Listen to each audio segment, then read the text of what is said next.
the left of your screen, I have the original JBL Partybox Encore Essential. This one does not have microphones. That's usually what the Essential means, at least in JBL land, with these sort of Partybox speakers. And it does not have a replaceable battery. This is the JBL Partybox Encore 2. This is on the right of the screen, and this is the new generation or newer generation of this kind of portable speaker. This is the smallest one in their lineup of Partybox speakers for both, but this is the original generation, and the one on the right is the newer generation. You can tell it got some updated graphics. They increased the size of their logo versus it was very small before. They added a little bit different shape to it and put a little bit different handle and everything on there also. And this being the Encore 2, the full-blown version, these new ones all kind of come with interchangeable batteries. So if you had more batteries, you can pull them out and swap them. Yeah, and I think that's used across a few different of their models, a few different versions. You can just swap that right in and out if it dies.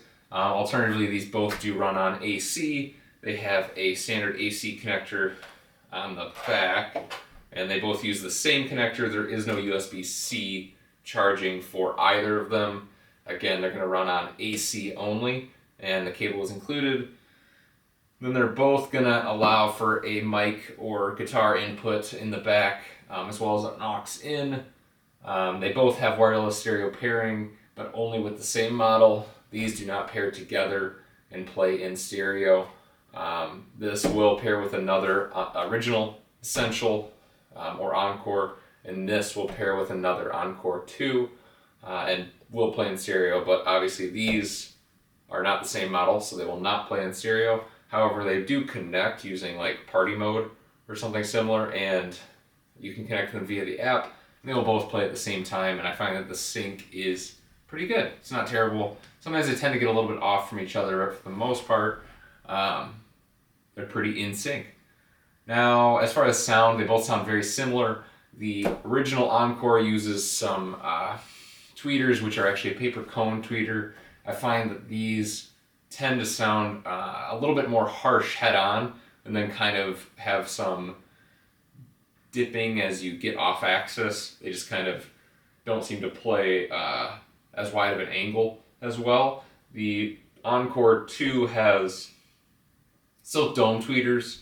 This is more akin to what you might find in a normal speaker or JBL's other portable speakers like the Xtreme 3. They're actually on the Xtreme 4 now, but this is the Xtreme 3. This also has silk dome tweeters, as do most of their portable line.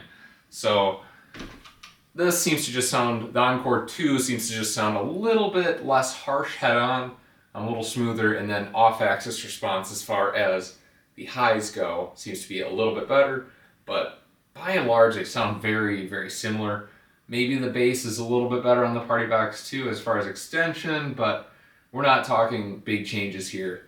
They both have a very, very similar sound signature, and both seem to sound a lot better than the Xtreme 3. I initially thought that this sounded pretty good, so to hear the difference, obviously, that this volume, I'm talking about the size of the speakers here, gives you is insane, especially when it comes to bass. This almost sounds like a phone speaker relative to how these two speakers sound. Again, these are going to be a lot more similar to one another than they will be to one of their Xtreme series or smaller portable Bluetooth speakers. These are going to sound a lot fuller. Now, the highs arguably also sound a lot better, but they're not necessarily going to be the most detailed or the most exciting. But for a party speaker, both of these are going to sound very good and much better than the other portable Bluetooth speakers.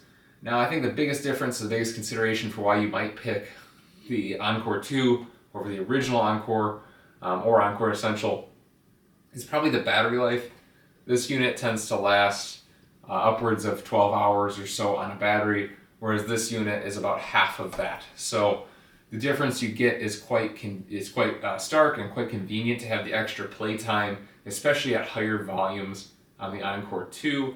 And also the battery is replaceable should you wish to purchase a second battery or just for longevity, it's kind of nice to have the option to quickly replace that battery and not have to take the unit apart to update that in the future if this should start to degrade or wear down. I mean, you know, being speakers, this isn't really something that you need to upgrade massively over time, so there's no reason that this couldn't last 10 years or so, and by that time the battery will probably be getting a little bit sad. So to have the opportunity to quickly replace that, especially if third parties come out with batteries for this that are safe, then that might be available for a long period of time, and you won't need to disassemble the speaker to have that increased battery life that a new battery could bring after some aging. Additionally, the Encore 2, as I mentioned, comes with microphones. The top has microphone controls. It's a little bit different than the Encore Essential. It's kind of nice to have, honestly. We've used it a couple times just for fun family events and stuff, and if you want to pretend to be a DJ or pretend to do karaoke, some family members got a kick out of that. And it's not something that's really make or break for me. I didn't pick this one because of the microphones. We actually ended up getting this one just because it was on sale. Sam's Club tends to have this unit for a pretty good deal at around this time. This being just after Christmas now, and we actually purchased it for around Black Friday for $199. I got the original Encore Essential for $150 or $160 through actually Sierra Trading Post, who's kind of a reseller of these sorts of things. And I think both of those prices are very good. This both tend to have an MSRP of around $329. So if you can catch the Partybox 2, the Partybox Encore 2 on sale for that price, $199 with 2 mics, that seems like a very, very good deal. Again, as far as sound, you're not going to be if I owned just this one and I wanted a sound upgrade, I wouldn't necessarily picture this as being a significant change.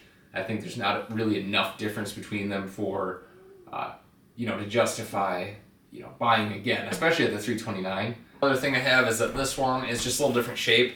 So this depends kind of maybe on what you're looking for, but as you can see, this Encore 2 quite a bit thinner than the original Encore Essential. I think that they did a good job with this new redesign, mostly just because this shape being much slimmer in the, Z-axis, the depth, it tends to sit on shelves and stuff better. This unit is very tough to fit if you're on a shelf that doesn't have very much depth. This unit will tend to fit there a little bit better. Again, you're kind of just looking for places to plop this, as it's kind of more of a portable speaker. I wouldn't necessarily recommend this just for home listening. It's totally fine for that, but if you wanted a home-only speaker, you can get probably a little bit better quality, maybe even in bookshelf speakers or something similar. But for portable speakers, this is a great solution. This also tilts back a little bit. You can see this one just faces straight forward. This one kind of projects upward. Usually I think that's fine, because you're probably going to set this on a table or something similar. Encore 2 is an Auracast unit. The original Encore Essential is not an Auracast unit. It has true wireless stereo, as I mentioned, and party mode. It seems like that's kind of cross-compatible again, because these will pair, just not in stereo. They'll both play the same sound. But the new speakers from JBL all use Auracast and can effectively be connected together. So like the Xtreme 4 and the Flips, the newer ones that are all in that line or that era, will have Auracast and could be paired with the speaker. Again, not in stereo, but could be paired to play in multiple rooms, things like that. So that's kind of a nice feature that didn't used to exist. It used to be that on JBL land anyway, these two speakers, this being the Xtreme 3, and this being the Encore Essential, they were not cross-compatible. This would only pair with Partybox speakers, and this would only pair with other kind of Xtreme series portable speakers or other portable speakers like the Flip. These lines did not cross, whereas now the Encore 2 will connect to other JBL speakers across the lines, as they all are using Auracast. And then these two speakers weigh about the same. The handle on the Partybox Encore 2 is a silicone handle on the Encore 2, whereas the Encore Essential has a molded handle. So that molded handle I think is a little nicer actually. I don't know if I love a silicone handle, but doesn't super matter. I don't think I'm going to be hiking with these or carrying them for long periods of time. These are kind of a carry it to the spot, set it down, and go kind of speaker versus something that's going to be truly portable. I think if you want something more portable, something again like the Xtreme 3 with a strap would maybe be more comfortable to carry for a long period of time. Both of these speakers tend to sound best on the bass boost 1 profile. They both have buttons to get there immediately, and both so it's like they have a deep bass and a punchy bass setting. Deep bass to me tends to sound the best. Punchy bass maybe a little bit more power in the mid-range, but does not play as low. So as far as accuracy, I find that deep bass tends to be a little bit more accurate and a little bit more pleasing. And both of those sound very similar. I'm glad that they kept that. That was a good feature from the original here. So in summary, I think the Encore 2 is a good purchase if you're buying new, especially if you have a Sam's Club membership. It's just a really good deal there if you get it for $199 or even $250. And it comes with the extra mics, which is very nice. Just convenient, again, especially if you have kids or something similar, they'll probably get a kick out of this. And for the cost differential, for the 40 or 50 bucks that I paid, if this one's on, the Encore 2 is on a good sale, I think that it's worth it, especially when you combine it with the extra battery life. I think that that alone is kind of enough to push this one, the Encore 2, over the edge for me. The Encore Essential, really good deal if you get it for like 150 bucks. And if that was all you could spend, I think this is still a great buy just because of the sound quality. The biggest downside though is that this is going to have, the Encore Essential is going to have a little bit of a short battery life. Again, it's plenty usable, but the Encore 2 really gets you into that all-day battery life range for kind of casual volumes, whereas the original Encore Essential just will have to be plugged in, or you'll have to just be conscious of how much time you're listening. Yeah, I think that the overall feature set of the Encore 2 is just a little bit better. It's more of a refining type process than breaking the mold. I feel like this speaker kind of was unique, kind of did its own thing, and is really standout, and this is just the evolution of that. So if you already have this speaker, I don't see why you would need to upgrade to the Encore 2 unless you really want battery life or Auracast or some of those modern features. Otherwise, they both are going to sound very similar.